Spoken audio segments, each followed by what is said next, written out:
Hello मेरे प्यारे students, स्वागत है आप सभी का अगले क्वेश्चन पेपर के अंदर। बेटा, ये एक गैस क्वेश्चन पेपर है जो आप सभी के हमारे एलएसए के बच्चे बच्चे के प्यारे टीचर डॉक्टर हर्ष फौजदार ने बनाया है।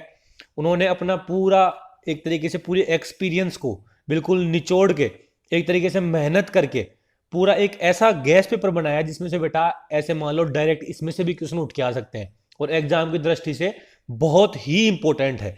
ठीक है, तो इस पूरे गैस पेपर में कुछ बच्चों ने शायद कर भी लिया होगा ये गैस पेपर, लेकिन बहुत सारे लोगों की रिक्वेस्ट आएगी गैस पेपर सर हमें एक बार फटाफट आप करवा दो ताकि हमारा एक बार रिवीजन हो जाए और जो इंपॉर्टेंट क्वेश्चन एग्जाम में आने वाले हैं वो सारे हमें पता भी लग जाएं और हमारा कोई क्वेश्चन भी गलत नहीं हो। तो लाडलो ये क्वेश्चन हम देखो बिना समय गवाए फटाफट फटाफट आपको मैं पूरा गैस पेपर करवाता हूँ। बेटा ये बहुत इंपॉर्टेंट है जो हमारे हर्ष सर ने बनाया है बहुत मेहनत करके। ठीक है, तो इस वीक को पूरे को एंड तक देखना है आपको। ठीक है, और इसमें से बहुत क्वेश्चन आने के चांसेज हैं, तो बेटा कोई भी ऐसा क्वेश्चन इसमें से रह नहीं जाए। ठीक है, ऐसा क्वेश्चन रह नहीं जाए, पूरा वीडियो एंड तक देखना है। और जो नए सब आए हैं ना लाडले हमारे लिए, जो हमारे प्यारे हर्ष सर मेहनत कर रहे हैं, हर्ष सर के लिए क्या करें, चैनल को लाइक शेयर और सब्सक्राइब तो पक्का ही कर दें। ठीक है, तो चलो स्टार्ट करते हैं भाई, फटाफट फटाफट करेंगे अपन। पहला क्वेश्चन, गलत मिलान है। स्प्लेग्नोलॉजी आंतरिक अंगों का अध्ययन, हिस्टोलॉजी उत्तकों का अध्ययन, मायोलॉजी पेशियों का अध्ययन और कॉन्ड्रोलॉजी लिगामेंट का अध्ययन। ठीक है, तो फटाफट बताओ बेटा। ठीक है, देखो बेटा जो जो इसमें क्या करेंगे अपन, जो जो क्वेश्चन आपके गलत हुए हैं ना, जो या जो ऑप्शन गलत है उनके बारे में सही क्या होगा वो भी हम बताएंगे आपको। ठीक है, तो फटाफट फटाफट रिवीजन करवा देंगे। अगर आपका मुश्किल से आधे घंटा 45 मिनट लगेगी, उसमें पूरा क्वेश्चन इंपॉर्टेंट क्वेश्चन मान लो जो एग्जाम में आने वाले हैं वैसों का रिवीजन करवा देंगे। तो बेटा सही कह रहे हो, इसका ऑप्शन क्या जाएगा, डी। तो बेटा आंतरिक अंगों के अध्ययन को बोलते हैं स्प्लेग्नोलॉजी, उत्तकों के अध्ययन को बोलते हैं हिस्टोलॉजी, ये भी सही है। पेशियों के अध्ययन को बोलते हैं मायोलॉजी, ये भी सही है। लेकिन कॉन्ड्रोलॉजी लिगामेंट के अध्ययन को नहीं बोलते। कॉन्ड्रोलॉजी किसको बोलते हैं, उपास्थियों के अध्ययन को बोलते हैं कॉन्ड्रोलॉजी। तो ये मैंने कहा ना, ये ऐसे गलत हो रहे हैं ना, ये गलत मिलान है, उनका भी हम आपको सही क्या होगा वो बताएंगे क्योंकि ये भी इंपॉर्टेंट है। इसीलिए कह रहा हूं ये वीडियो एंड तक देखना। और बेटा दूसरा बंदा बताता ना आपको और क्वेश्चन करते हो आप, तो आपको चीजें याद भी रह जाती हैं, इसीलिए मैं भी कह रहा हूं आपको। इसमें भी क्या गलत पहचान, इसमें भी देखो एक क्वेश्चन में 4 क्वेश्चन है तो आपके 30 क्वेश्चन कराऊंगा, 120 क्वेश्चन के बराबर हो जाएंगे। तो कोशिका का शक्तिग्रह किसको कहते हैं, माइटोकॉन्ड्रिया कहते हैं। प्रोटीन की फैक्ट्री राइबोसोम कहते हैं क्या। कोशिकांगों का कोशिकांग माइटोकॉन्ड्रिया कहते हैं क्या। या रफ एंडोप्लाज्मिक रेटिकुलम प्रोटीन संश्लेषण के लिए जिम्मेदार है। इसमें ऑप्शन गलत कौन सा है, फटाफट बताओ बेटा। बिल्कुल बहुत इजी क्वेश्चन है, इसीलिए आपने सबने इसको सही कर दिया। ऑप्शन जाएगा इसमें सी। ठीक है, अब फटाफट देखो घोड़े का वर्टिब्रल फॉर्मूला क्या है, फटाफट हो। C7 ये पहला, देखो आपके सामने 4 ऑप्शन लिखे हुए हैं, आप खुद पढ़ लो, मैं पढ़ूंगा तो टाइम लगेगा, टाइम खराब करना नहीं है, तो आप खुद पढ़ लो और फिर मैं बताऊंगा इसमें से 2 चीजें इंपॉर्टेंट बताऊंगा, बहुत इंपॉर्टेंट चीजें, दो जो मोस्ट इंपॉर्टेंट चीजें हैं। C7 TH18 L6 S5।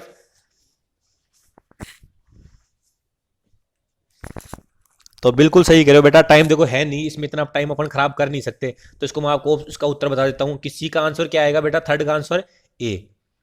घोड़े के अंदर बेटा C7 TH18 L6S5 और कोक्सीजियल 15 से 25, ये इसका घोड़े का वर्टिब्रल फार्मूला होता है। बेटा यही क्वेश्चन, अगर देखो मैं कह रहा हूं ना, इसमें अलग क्वेश्चन बताऊंगा। अगर आपको पूछ ले गाय में, अगर आपको पूछ ले रूमिनेंट के अंदर, तो बेटा गाय और रूमिनेंट में क्या होता है, ये बी ऑप्शन ना, C7 TH13 L6 की जगह क्या होता है बेटा, L7 आता है यहाँ पे, ये L7 गाय के अंदर। ठीक है, एस की जगह क्या आता है, नहीं नहीं सॉरी, ये L6 ही आता है इसमें, वो दूसरा हो गया। तो ये क्या है, पूरा सही है ये किसके लिए बेटा, गाय के लिए। तो इसलिए कह रहा हूं ना मैं, देखो घोड़े का तो है ही क्वेश्चन, गाय का आपको यहाँ रिवीजन करवा दिया मैंने। C7 TH13 L6S5 और कोक्सीजियल 15 से 25। बेटा कुत्ते का और बता देता हूं आपको, कुत्ते में क्या है, कुत्ते में है C7 TH13 L7 होता है बेटा कुत्ते का, मैंने गलती से उसमें लिख दिया था S3 और कोक्सीजियल वही 25 से और 15 से 25। तो कुत्ते में क्या हो गया, C7 TH13 L7 S3 और कोक्सीजियल 15 से 25। ठीक है, तो इसलिए क्या कर रहा हूं मैं बेटा, ये गैस पेपर जो इंपॉर्टेंट बनाया हुआ है वो तो आपका होगा ही होगा, साथ में इसके अलावा जो भी इंपॉर्टेंट चीजें हैं, कुछ इंपॉर्टेंट चीजें आपके मैं और रिवाइज करवाऊंगा। ठीक है, तो मैक्सिमम से मैक्सिमम चीज अपन रिवाइज करने की कोशिश करेंगे, इसलिए वीडियो बेटा एंड तक देखना, आपको मजा आ जाएगा लास्ट में।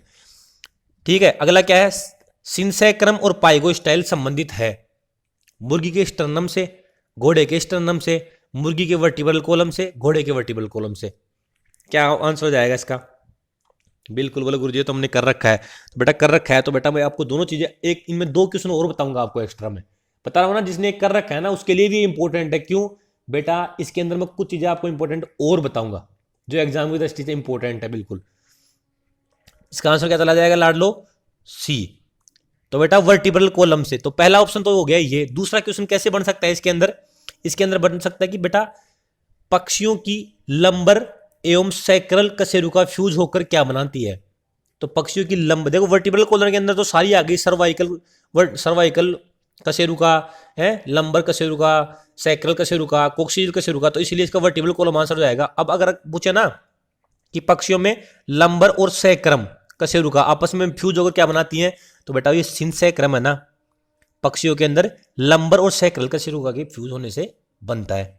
ठीक है, अगला क्या है क्वेश्चन, पाइगोस्टाइल। तो बेटा पाइगोस्टाइल क्या होता है? तो बेटा अंतिम कुछ कोक्सीजिल कशेरुका फ्यूज होकर क्या बनाती है पक्षियों में?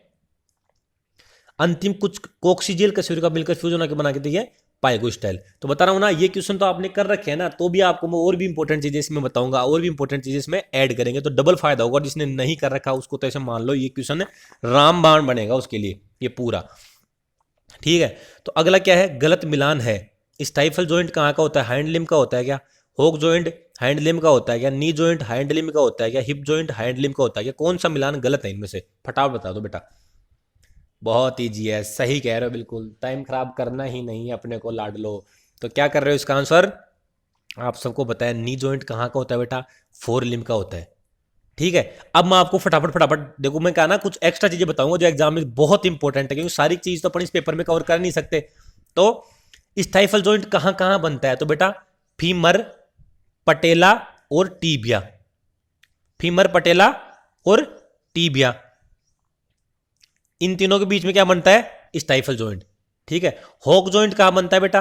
टीबियोटार्सल्स और मेटाटार्सल्स के मध्य। एग्जाम में क्वेश्चन आ सकता है कि टीबियोटार्सल्स और मेटाटार्सल्स के मध्य कौन सा जॉइंट बनता है? ठीक है, और नी जॉइंट कहां बनता है बेटा? नी जॉइंट आपको पता है बेटा, रेडियस अल्ना कार्पल और मेटाकार्पल आपस में मिलकर। कौन कौन सी? रेडियस अल्ना, दो तो ऊपर की हड्डी हो गई, कार्पल और मेटाकार्पल। ठीक है, बीच में कार्पल आ गई, नीचे मेटाकार्पल आ गई, तो वो मिलकर बना लेंगी नी जॉइंट। और बेटा हिप जॉइंट कैसे बनाते हैं? अरे पता है ना, ओस्कोक्सी की एसिटाबुलम केविटी, एसिटाबुलम केविटी है ना ओस्कोक्सी बोन की, तो एसिटाबुलम केविटी और फीमर का हेड, ये दोनों आपस में मिलकर क्या बनाते हैं? Hip joint. तो मैंने इसलिए कह रहा हूं ना आपको, जो अगर पेपर आपने कर भी रखा है ना, तो आपको ये दोबारा पेपर देखना है, क्योंकि बेटा ये लास्ट तक है ना, ये बहुत इंपॉर्टेंट क्वेश्चन बनाए हो, उनको एक्सप्लेनेशन किया करूंगा मैं, क्योंकि बहुत सारे लड़कों को फोन आया था गुरुजी ये बहुत इंपॉर्टेंट क्वेश्चन है, लेकिन इसमें कुछ कंफ्यूजन है, सारे कंफ्यूजन दूर हो जाएंगे आपके बेटा। ठीक है, क्योंकि बहुत ही बड़ी मेहनत से बनाया हुआ है अपने हर्ष सर की से। तो पशु के शरीर में सबसे मजबूत टेंडन कौन सा होता है जो होक जॉइंट में पाया जाता है? सबसे मजबूत टेंडन बेटा, बहुत इंपॉर्टेंट क्वेश्चन है। और एक इसी के अंदर एक चीज और बताऊंगा आपको, सबसे मजबूत लिगामेंट बताऊंगा आपको। तो बिल्कुल इसका आंसर चला जाएगा एचिलिस टेंडन। एचिलिस टेंडन है ना बेटा, शरीर का सबसे मजबूत टेंडन होता है जो होक जॉइंट पर पाया जाता है। अगर बेटा ये टेंडन की जगह क्वेश्चन आ जाता ना, क्या कि शरीर का सबसे मजबूत लिगामेंट जो गर्दन में पाया जाता है, तो बेटा शरीर का सबसे मजबूत लिगामेंट जो गर्दन में पाया जाता है वो क्या है? लिगामेंटम न्यूके। लिगामेंट न्यूके क्या है? शरीर का सबसे मजबूत टेंडन होता है। अब बेटा दो क्वेश्चन और उठते हैं यहाँ पे, एक तो होता है कि टेंडन होता क्या है, एग्जाम में क्वेश्चन आ जाएगा कि टेंडन क्या होता है। तो बेटा टेंडन क्या होता है आप सबको पता है कि मांसपेशियों को हड्डी से जोड़ने वाली संरचना टेंडन कहलाती है। ठीक है, एग्जाम में ये क्वेश्चन भी आ सकता है कि मांसपेशियों को हड्डी से जोड़ने वाली संरचना क्या कहलाती है। और लिगामेंट क्या होता है? हड्डी को हड्डी से जोड़ने वाली संरचना को क्या बोलते हैं अपन? लिगामेंट बोलते हैं। तो 4-5 क्वेश्चन हो गए ना आपके, तो मैं इसीलिए कह रहा हूं जिसने ये क्वेश्चन कर भी रखा हो ना ये पूरे क्वेश्चन, उसको भी एक पूरा का पूरा दोबारा देखना है। गाय के शरीर की सबसे मजबूत मांसपेशी कौन सी है? तो बेटा ये 4 क्वेश्चन है, चारों के बारे में मैं आपको, देखो अगर आपने एक पेपर किया हुआ तो आपको एक ही चीज का पता होगा, लेकिन मैं चारों की चारों चीजें आपको एक्सप्लेन करूंगा जो मोस्ट इंपॉर्टेंट है बेटा। तो ग्लूटियस मसल से सबसे मजबूत या मेसेटर है, या लॉन्गिसिमस डोर्सा है, या पेक्टोरियलिस, मसल्स है? फटाफट बताओ। देखो टाइम खराब करना नहीं है लाडलो, तो जिसको आता है उसको बधाई, और नहीं आता ना बेटा तो हम किस लिए बैठे हैं, आपको मैं याद करवा दूंगा। तो सही कह रहे हो बेटा, इसका आंसर चला जाएगा बी। मेसेटर मसल्स है ना, वो शरीर की सबसे मजबूत मांसपेशी है।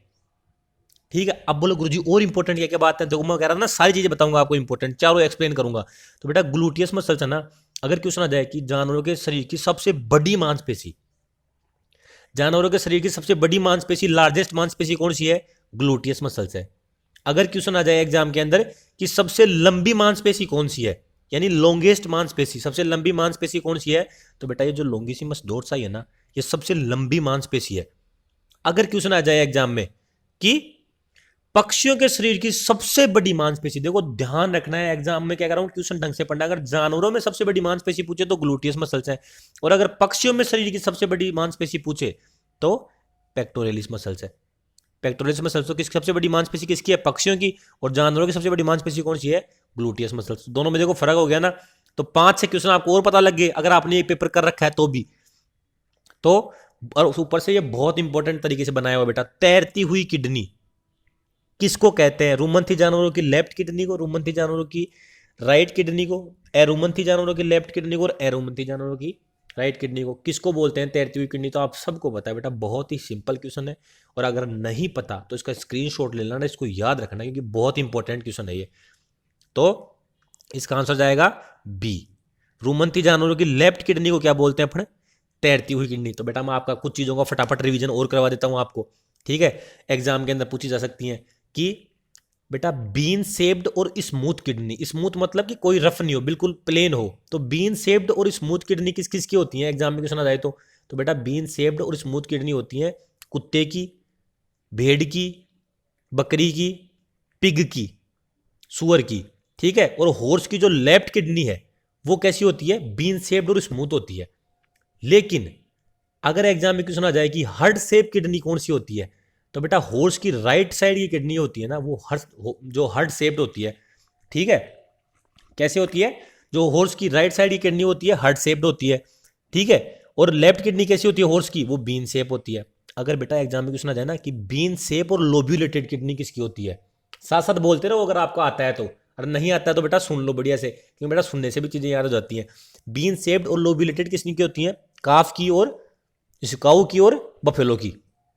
और बेटा इरेगुलर और लोब्यूलेटेड कोई स्पेशल संरचना जैसी नहीं दिखती, इरेगुलर है और लोब्यूलेटेड है तो वो होती है बेटा फाउल की। तो बेटा आपको देखो पूरी किडनी के बारे में जितनी भी बातें थी साइज वाइज वो के बारे में, तो मैंने आपको सारी बता दी है इंपॉर्टेंट चीजें, ठीक है? अगला बेटा क्वेश्चन कि प्रोवेंट्रिकुलस और गिजार्ड क्रमशः है, प्रोवेंट्रिकुलस क्या है और गिजार्ड क्या है? प्रोवेंट्रिकुलस मुर्गी में ग्लैंडुलर स्टोमक कहते हैं प्रोवेंट्रिकुलस को, और गिजार्ड को बोलते हैं मस्टिकुलर स्टोमक, मस्कुलर स्टोमक। मुर्गी में प्रोवेंट्रिकुलस को बोलते हैं ट्रू स्टोमक, और गिजार्ड को क्या बोलते हैं? Muscular stomach. गाय के अंदर ग्लैंडुलर स्टोमक बोलते हैं प्रोवेंट्रिकुलस को, या गिजार्ड को बोलते हैं मस्कुलर स्टोमक। और चौथा ऑप्शन है ए और बी दोनों। तो फटाफट बताओ बेटा। देखो बेटा टाइम खराब नहीं करना, ये एक तरीका, जिसको आ गया ना वो 1 सेकंड में कर चुका है, जिसको नहीं आया ना उसको अपन बता, जिसको आता है उसका टाइम खराब नहीं करेंगे ना, जिसको नहीं आता उसको अपन बता देंगे फटाफट। तो इसका ऑप्शन जाएगा बेटा नौवा का डी, ए और बी दोनों। ये गलत है बेटा, क्योंकि प्रोवेंट्रिकुलस और गिजार्ड किस में पाया जाता है? बेटा मुर्गी में पाया जाता है। तो बेटा प्रोवेंट्रिकुलस को बोलते हैं ग्लैंडुलर स्टोमक, और ट्रू स्टोमक भी बोलते हैं, ठीक है? और गिजार्ड को क्या बोलते हैं? मस्कुलर स्टोमक, और फाल्स स्टोमक भी बोलते हैं। तो बेटा ये ध्यान रखना, क्योंकि बहुत ही बढ़िया तरीके से मेहनत करके आपके लिए पूरे इंपॉर्टेंट क्वेश्चन एक तरीके से निचोड़ लेके आए हैं हर सर। तो वो पेपर आपको हम करवा रहे हैं। यूरीमिया का अर्थ है, यूरीमिया का क्या अर्थ है? मूत्र में रक्त की उपस्थिति, रक्त के सामान्य से अधिक यूरिया, रक्त में सामान्य से अधिक यूरिया, हिमेचूरिया के समानार्थी, किडनी का फेल हो जाना। कौन सी चीज को अपन बोलेंगे कि यूरीमिया? तो बिल्कुल सही कह रहे हो बेटा, 10 नंबर का आंसर क्या चला जाएगा? बी। देखो बेटा आप ऐसे मत सोचो कि फास्ट फास्ट करवा रहे हो गुरुजी, बेटा फास्ट इसलिए करवा रहा हूँ कम से कम एक बार भी आप सुन लो ना पूरी चीज को, तो भी आपके दिमाग में चीजें बैठ जाती हैं कई बार। और देखो लास्ट टाइम चल रहा है तो फटाफट अपने को करना है रिवीजन, ठीक है, जितना ज़्यादा रिवीजन करेंगे, जितनी बार ज़्यादा रिवीजन करेंगे उतना ही बढ़िया है। तो बस आप तो साथ साथ चलते रहो। तो रक्त में सामान्य से अधिक यूरिया हो जाए ना तो उसको अपन क्या बोलेंगे, यूरीमिया। अगर मूत्र में रक्त की उपस्थिति हो, ठीक है, तो उसको क्या बोलेंगे अपन, हिमेचूरिया। आरबीसी की उपस्थिति, देखो मूत्र में दो चीजें आती हैं, अगर मूत्र में आरबीसी की उपस्थिति हो तो हिमेचूरिया बोलेंगे, और उसमें हीमोग्लोबिन की उपस्थिति है तो हीमोग्लोबिन यूरिया बोल देंगे। तो मैं कह रहा हूं ना, जो क्वेश्चन कर रखे हैं ना उसको भी बहुत फायदा होने वाला है इससे, क्योंकि पूरे को अपन क्या करेंगे, इसमें एक्सप्लेन करेंगे पूरी चीजों को। अगला क्वेश्चन क्या है, हीमोग्लोबिन के लिए गलत है। कौन सी चीज हीमोग्लोबिन की गलत है? एक हीमोग्लोबिन का अणु O2 के 4 अणुओं से बनता है, पहला ऑप्शन। दूसरा क्या है, हीमोग्लोबिन में आयरन की संयोजकता 3 होती है। तीसरा क्या है, हीमोग्लोबिन का लाल वर्णक या लाल रंग श्वसन वर्णक है, या हीमोग्लोबिन क्या है, एक लाल रंग का श्वसन वर्णक है।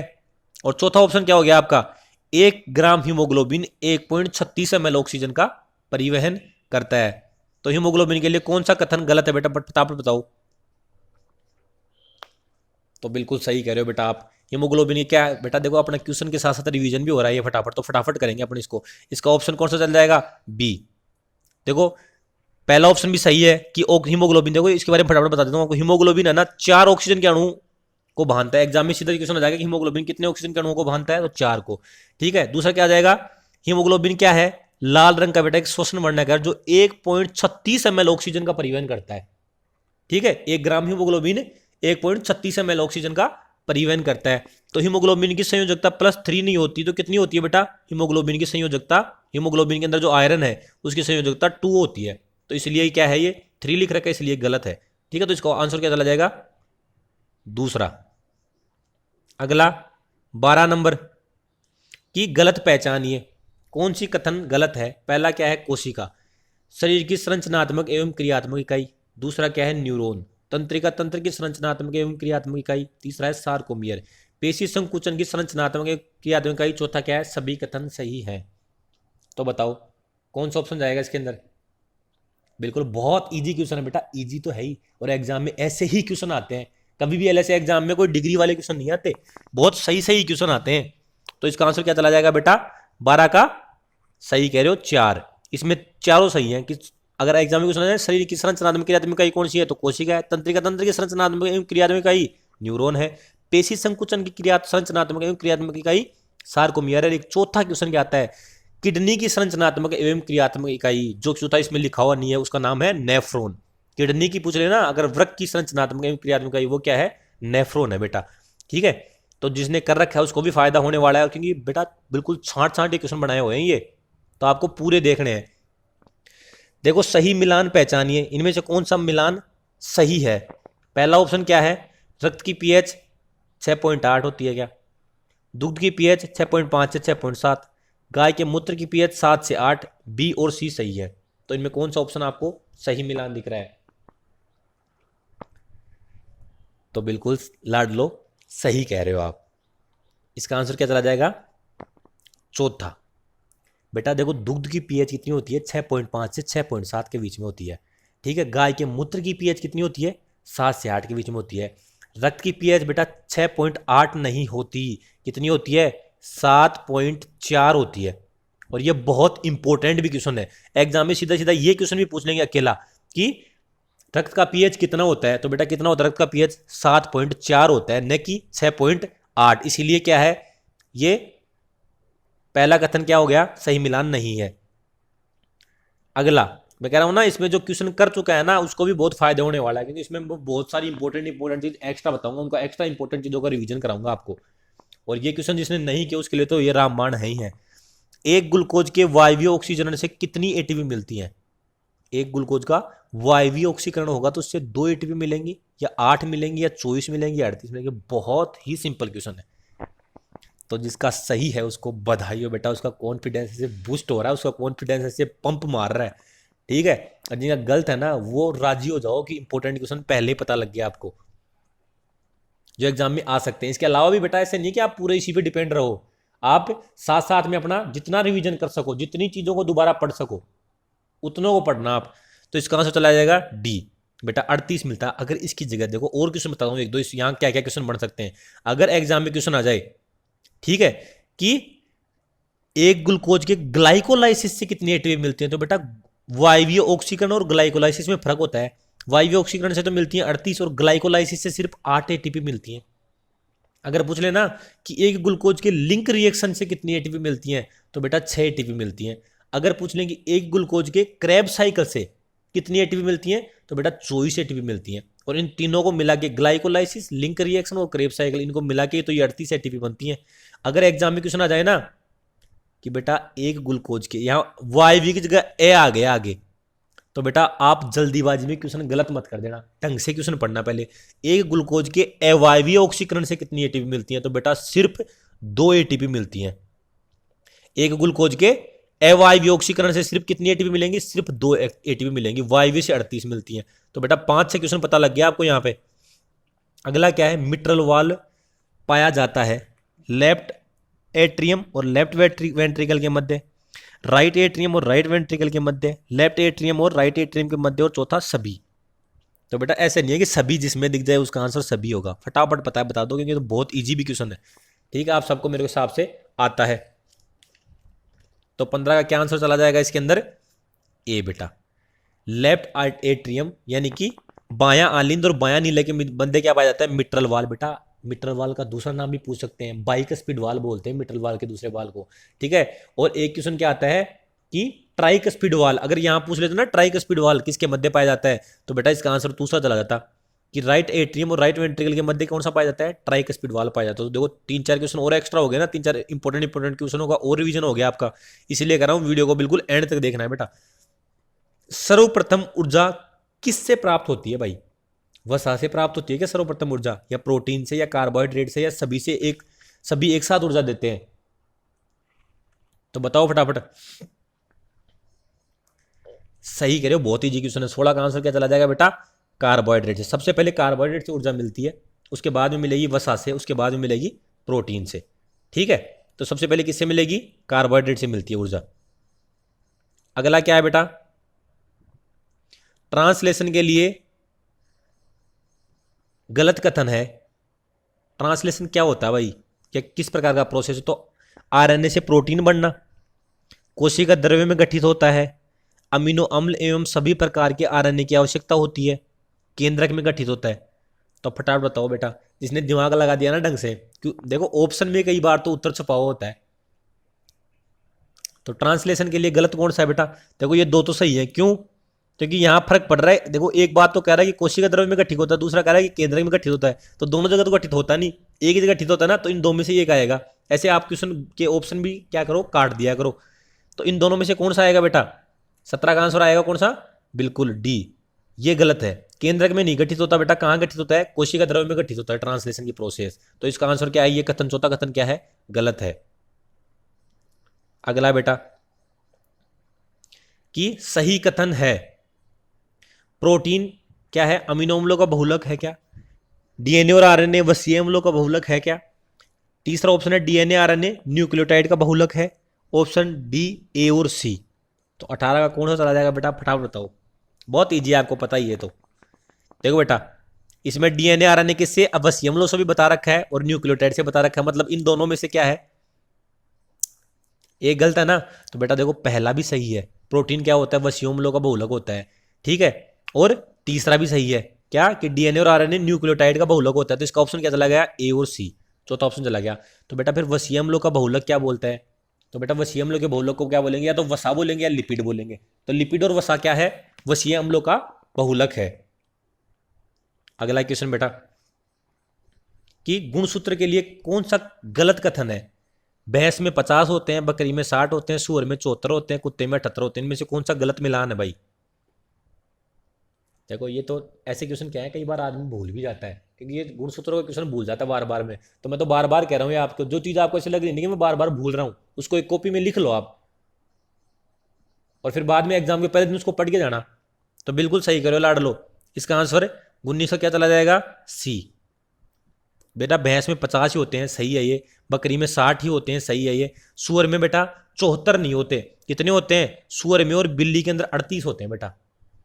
जरूरी नहीं है कि चारों ऑप्शनों में से पूछे, और भी कोई सा पूछ सकते हैं, तो इसलिए मैं बता दूं आपको सारे फटाफट रिवीजन करवा दूं आपका कि सुअर में और बकरी में कितने होते हैं। सुअर में बकरी में, सुअर में और बिल्ली में, सुअर में और बिल्ली में बेटा 38 होते हैं। ठीक है। गाय में और याक में होते हैं बेटा, गाय में और याक में होते हैं 60, गाय में और याक में। घोड़े में कितने होते हैं बेटा 64। ठीक है, घोड़े में 64 होते हैं। ऊंट में कितने होते हैं बेटा, ऊंट में होते हैं 74। ठीक है, तो आपका ये सारे गुणसूत्रों का रिवीजन हो गया फटाफट।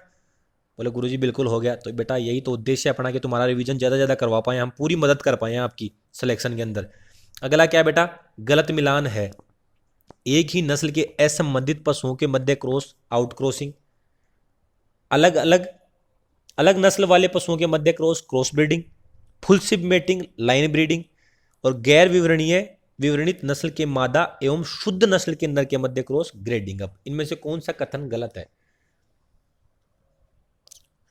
बेटा ऐसे क्वेश्चन कंफ्यूजन करने वाले होते हैं, तो इनका एक ही तरीका है, पहले तो आप ध्यान से क्वेश्चन पढ़ो और ध्यान से आंसर पढ़ो। जल्दीबाजी नहीं करनी ऐसे क्वेश्चनों में। जो क्वेश्चन इजी है उसको फटाफट करना है, जो क्वेश्चन ऐसे लग रहा है टिपिकल उसको थोड़ा टाइम देके पढ़ना है, नहीं तो गलत हो जाएगा। तो बेटा 1/3 मतलब समझ रहे हो, माइनस मार्किंग होगी। गलत ये खुद तो होगा ही होगा, और जो सही हो रहा है उसके नंबर वो काटेगा यहाँ से।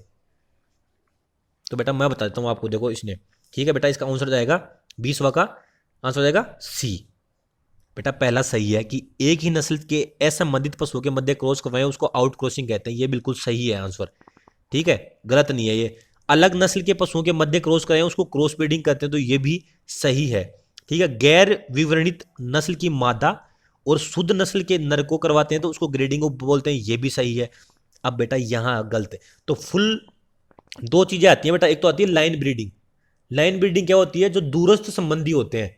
दूरस्थ संबंधी कैसे, जैसे हाफ सिप, यहाँ फुल सिप की जगह हाफ सिप आ जाता ना, तो ये क्वेश्चन सही हो जाता।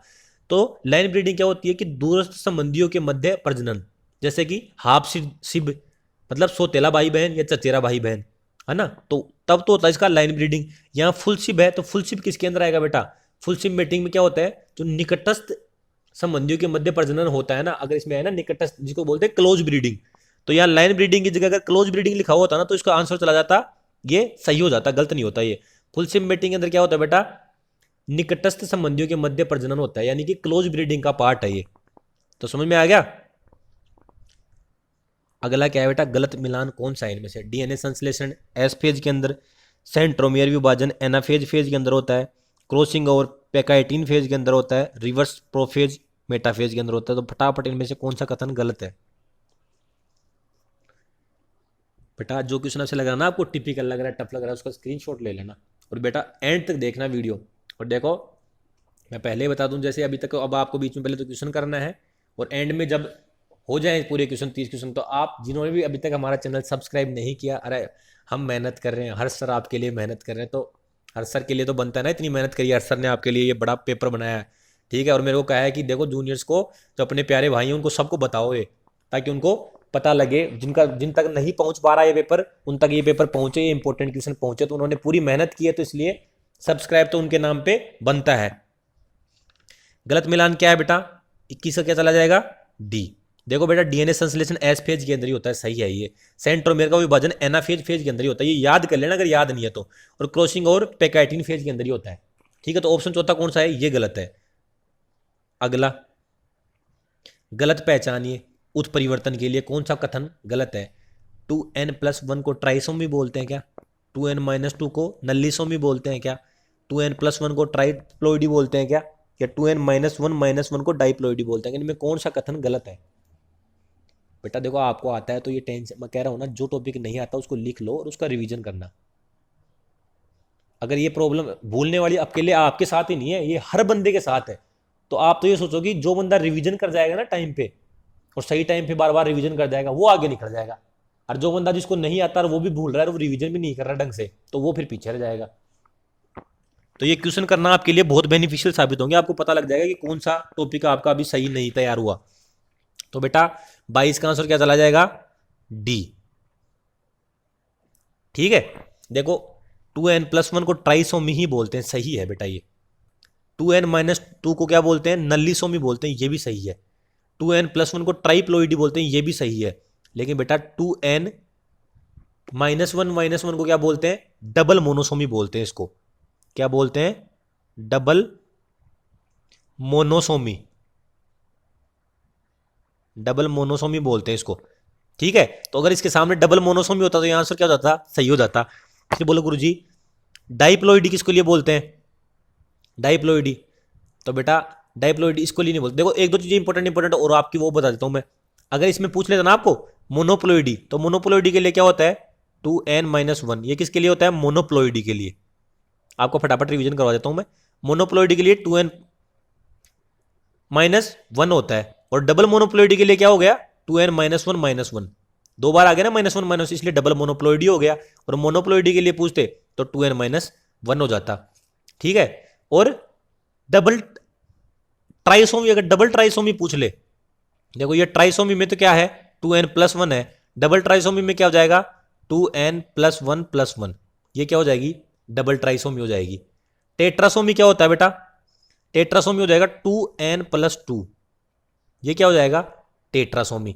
तो ये इंपॉर्टेंट आपको पता लग गए, बोलो गुरुजी बिल्कुल पता लग गए। अरे तो लाड लो, फिर चलते हैं अगले क्वेश्चन पे। क्या अगला क्वेश्चन है, गलत पहचानिए। बेटा ये गलत पहचानिए, सत्य पहचानिए, ये मैक्सिमम क्वेश्चन इसीलिए बताए हैं आपको, इसीलिए ये क्वेश्चन बनाए हैं ताकि आपका ज्यादा से ज्यादा चीजें आपको पता लग जाए। एक तो ऑप्शन में 4 चीजें हो और चारों की चारों इंपॉर्टेंट हो, चारों ही अपने आप में क्वेश्चन हो तो मजा आएगा ना। इसीलिए ये गलत पहचानिए सही पहचानिए इसलिए बनाए ताकि एक क्वेश्चन के अंदर आपको 4 चीजें पता लग जाए। वरना पेपर ऐसा, एग्जाम में पेपर नहीं आता ऐसा कि मतलब ऐसे एक में 4 बनाइए, ऐसे क्वेश्चन आते हैं लेकिन ज्यादा नहीं आते। ये इसलिए बनाए हैं ताकि आपको एक ही क्वेश्चन में 4 बातें पता लग जाए आपको, इसीलिए ये पेपर बनाया। इसलिए किसी के क्वेश्चन कम हुए हो, ज्यादा गलत हुए हो ना, तो टेंशन लेने की जरूरत नहीं है। ऐसे मान लो ये आपको इंपॉर्टेंट चीजें बताई हैं सर ने, ये बता।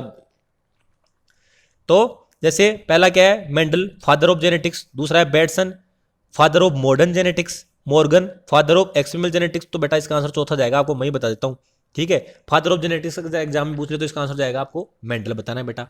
अगर पूछ लेना एग्जाम में कि फादर ऑफ मॉडर्न जेनेटिक्स कौन सा होता है तो बेटसन होता है, और फादर ऑफ एक्सपेरिमेंटल जेनेटिक्स तो बेटा होता है मॉर्गन है।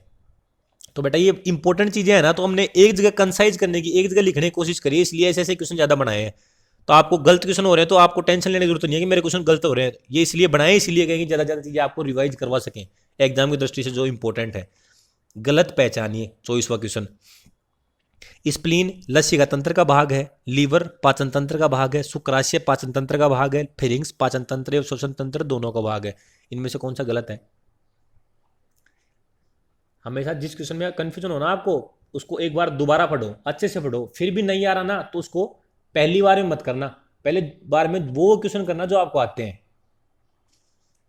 नहीं तो बेटा नेगेटिव मार्किंग ज्यादा कर दी, चाहे कितनी सही कर दी, नेगेटिव मार्किंग ज्यादा कर दी तो भी दिक्कत हो जाएगी ना। तो इसका आंसर चलेगा सी।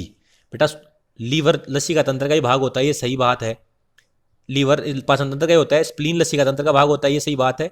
लीवर पाचन तंत्र का होता है, ये सही बात है। शुक्राशय बेटा प्रजनन तंत्र का भाग होता है, पाचन तंत्र का नहीं होता, आपको पता ही है ये बात तो। और फेरिंग्स तो बेटा पाचन तंत्र का भी है, श्वसन तंत्र का, दोनों का भाग होता है, दोनों का कॉमन भाग है। एग्जाम में क्वेश्चन आता है ना कि पाचन तंत्र और श्वसन तंत्र का दोनों का कॉमन भाग कौन सा है, तो बेटा फेरिंग्स पाचन तंत्र और श्वसन तंत्र दोनों का कॉमन भाग है, ठीक है। अगला क्या है बेटा, हेरिटेबिलिटी और रिपीटेबिलिटी की कितनी रेंज होती है। और बेटा ये तो जिसको आता है उसको आता है, नहीं आता वो स्क्रीनशॉट ले लेना। ऐसे ऐसे क्वेश्चन अब गलत हो गया कोई दिक्कत नहीं है, एग्जाम में गलत हो गया बहुत बड़ी समस्या वाली बात है फिर। तो 25 का क्या चला जाएगा बेटा, इसकी रेंज होती है बेटा 0 से 1। अगर आपको पता था तो बेटा बहुत बधाई हो, ऐसे मानो आप, और नहीं पता था तो भी इंपॉर्टेंट क्वेश्चन आपको पहले पता लग गया। अगला है सही कथन को पहचानिए। बेटा ऐसे क्वेश्चन बनाए इसलिए गए हैं, आपका कॉन्फिडेंस लूज करने के लिए नहीं बनाए गए कि मोस्ट इंपॉर्टेंट चीजें आपको सारी पता लग जाए। बेटा डीएनए में एक पॉलीन्यूक्लियोटाइड श्रृंखला, देखो आप खुद पढ़ लो इनको फटाफट, मेरे से जल्दी आप पढ़ पाओगे, नहीं तो मैं आपका इसमें एक तरीके से रिवीजन सा ही करवा देता हूं आपका, क्योंकि इसमें तो ऐसे टाइम लगेगा, बच्चों का टाइम खराब होगा, टाइम खराब नहीं करना बेटा, इसलिए मैं फटाफट करवाता हूं। बी ऑप्शन जाएगा इसमें, क्या है बी, क्या है ऑप्शन जाएगा। अब बोलो गुरुजी बी क्यों जाएगा, तो बेटा देखो पहला ऑप्शन क्या कह रहा है, डीएनए में एक पॉलीन्यूक्लियोटाइड, डीएनए में तो एक पॉलीन्यूक्लियोटाइड श्रृंखला होती है जबकि आरएनए में 2 होती है, ऐसा कि गलत है। क्यों बेटा, डीएनए के अंदर तो होती है बेटा 2 पॉलीन्यूक्लियोटाइड श्रृंखला, उल्टा होगा इसका बिल्कुल ही। उल्टा होगा। कैसे?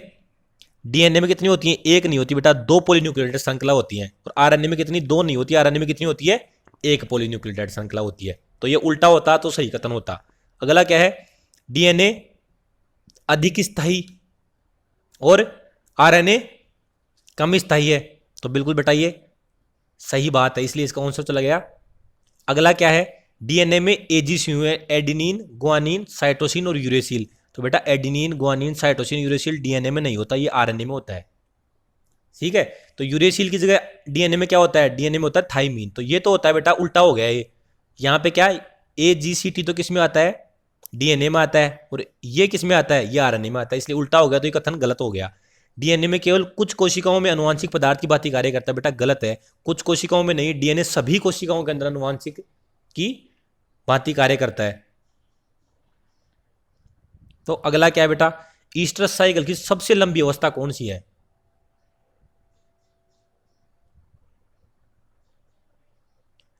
प्रोइस्टर बताओ फटाफट, कौन सी सबसे लंबी अवस्था है? तो बिल्कुल इजी क्वेश्चन है बेटा। ठीक है, ऐसे क्वेश्चन में अपने को टाइम खराब नहीं करना। तो आप सबको पता है डाइस्ट्रस क्या होती है? बहुत लंबी अवस्था होती है। प्रोइस्ट्रस, ईस्ट्रस, मेटिस्ट्रस, ये तो बिल्कुल छोटी छोटी अवस्थाएं होती हैं। सबसे बड़ी होती है डाइस्ट्रस। तो ये बहुत इंपॉर्टेंट क्वेश्चन है, इसलिए एग्जाम में इसको ध्यान रखना। जिसका गलत हो गया ना वो स्क्रीनशॉट ले लेना इसका। अगला 28 number question. 28 number question, proestrus bleeding सही कथन पहचानना अपने को बेटा।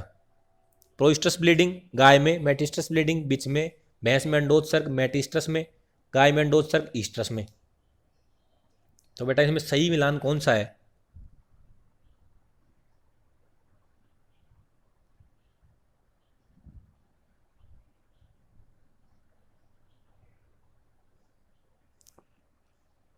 तो बेटा सी जाएगा इसका। ठीक है, क्योंकि प्रोइस्ट्रस ब्लीडिंग किस में होती है? कुतिया में होती है, आपको सबको पता है। मेटिस्ट्रस ब्लीडिंग कहाँ होती है? बेटा गाय के अंदर होती है। उल्टा सुल्टा हो गया ना। गर्भावस्था हार्मोन किसको कहते हैं? फटाफट बताओ। प्रेगनेंसी हार्मोन, अरे सबको पता है बेटा, ये तो इतनी बार रिवीजन हो चुका है इसका, तो लोगों ने देखते छक्के छुड़ा दिए। प्रोजेस्टेरोन हार्मोन क्या बोलते हैं? गर्भावस्था हार्मोन बोलते हैं। ईस्ट्रोजन को क्या बोलते हैं बेटा? हीट के लिए जिम्मेदार हार्मोन बोलते हैं। रिलैक्सिन क्या होता है बेटा? पेल्विक कैविटी के जो लिगामेंट है उसको ढीला कर देता है ताकि बच्चा आसानी से बाहर आ जाए। ऑक्सीटोसिन आपको पता ही है, मिल्क लेट डाउन में काम आता है। और किस में काम आता है? इकबोलिक की तरह कार्य करता है, गर्भाशय के संकुचन को बढ़ा देता है। ये सारी चीज़ आपको गायनिम की क्लास, जो जिसने 3 क्लासें शॉर्ट क्लासें डाली हुई है ना अपने यूट्यूब चैनल पे, वो देख ली तो उनका सबका सही होगा क्वेश्चन। कौन सा गलत कथन कौन सा है? गलत है, फटाफट बताओ चारों में से। LHFSH अग्र पिट्यूटरी से, ऑक्सीटोसिन पश्च पिट्यूटरी से, GnRH अग्र पिट्यूटरी से, प्रोलैक्टिन अग्र पिट्यूटरी से। कौन सा कथन गलत है? तो बेटा ये डॉक्टर अपने हर्ष सर ने बहुत ही मेहनत करके आपके लिए पेपर बनाया था। ठीक है, और वो ऐसे बनाया था कि मैक्सिमम चीज़ों का रिवीजन हो सके। तो गलत सही मत देखो इसमें, ऐसे देखो कि कितने क्वेश्चन सही हो गए आपके। इंपॉर्टेंट क्वेश्चनों का उन्होंने एक निचोड़ डाला था इसमें। ठीक है, तो आपको उनके लिए 2 सेकंड निकाल के अपने चैनल को सब्सक्राइब जरूर करना है, लाइक करना है, शेयर करना है, फैला देना है। जैसा कि कहते हैं ना अरसर, धुआं उठा देना है। और जब यहाँ आपने इंपॉर्टेंट चीज़ें पता लगी ना, तो एग्जाम में धुआं उठाओगे आप। सिलेक्शन लेना आपका इंपॉर्टेंट है बेटा। इसका आंसर चला जाएगा सी। देखो ये इसी से निकलता है, LHFSH अग्र पिट्यूटरी से निकलता है, ऑक्सीटोसिन पश्च पिट्यूटरी से निकलता है, सही बात है। प्रोलैक्टिन भी अग्र पिट्यूटरी से निकलता है, सही बात है। लेकिन GnRH अग्र पिट्यूटरी से नहीं निकलता बेटा। ये कहाँ से निकलता है? ये हाइपोथैलेमस से निकलता है। ठीक है, तो GnRH किससे निकलेगा? हाइपोथैलेमस के लिए। इसलिए कथन क्या हो गया? गलत हो गया। ठीक है, तो आज की क्लास अपन यहीं समाप्त करते हैं बेटा। ठीक है, आगे जो बच रहे हैं क्वेश्चन इंपॉर्टेंट है, मोस्ट इंपॉर्टेंट है। तो आप ऐसे मत सोचना कि आपने पहले ही कर चुके। अगर कर चुके हैं ना, तो भी आपको जो इंपॉर्टेंट इसके इर्द गिर्द के जो भी क्वेश्चन बनते हैं वो सारे बताएंगे आपको। इसके अलावा भी आपकी बहुत इंपॉर्टेंट चीज इस पेपर के अंदर बताएंगे आपको। तो ये वीडियो, आगे आने वाले वीडियो के लिए आप तैयार है ना? जल्दी वो वीडियो आपको डाल देंगे। ठीक है, तो और अपने साथियों को ये सारा बता देना। ठीक है, और बेटा आपको पता ही है क्या करना है। बिल्कुल गुरुजी सही बात कह रहे हो, लाइक शेयर और सब्सक्राइब करना है। Thank you bro.